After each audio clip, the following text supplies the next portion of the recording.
Hello YouTube family, આજે હું સરસ મજાનો ગોટલીનો મુખવાસ બનાવીશ। તેના માટે મેં ગોટલાને સૂકવી લીધા છે અને તેને ભાંગીને તેમાંથી ગોટલી કાઢી લઈશું। ગોટલીનો મુખવાસ ખાવાથી પાચન સુધરે છે। ગોટલીમાં ફાઇબર હોવાથી વજન નિયંત્રણમાં રહે છે, કોલેસ્ટ્રોલ દૂર થાય છે।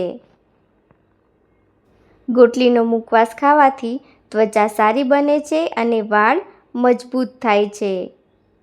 ગોટલીમાં રહેલા તત્વો ખરાબ કોલેસ્ટ્રોલ ઘટાડવામાં મદદ કરે છે।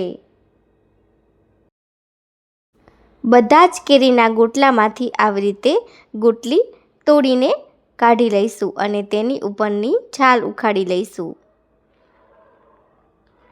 આવી રીતે બધી જ ગોટલી કાઢી લીધી છે।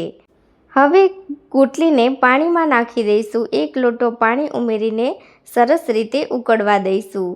જો સરસ રીતે ગોટલી બફાઈ ગઈ છે।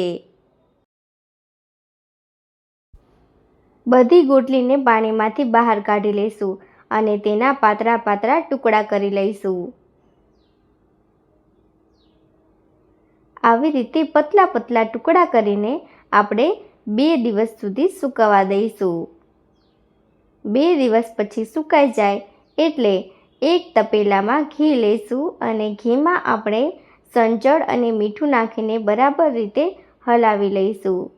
2 થી 3 મિનિટમાં ગોટલી બરાબર શેકાઈ જશે।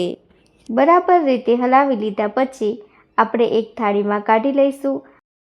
ગોટલી ઠંડી થઈ જાય એટલે તેને એક કાચના ડબ્બામાં ભરી લઈશું।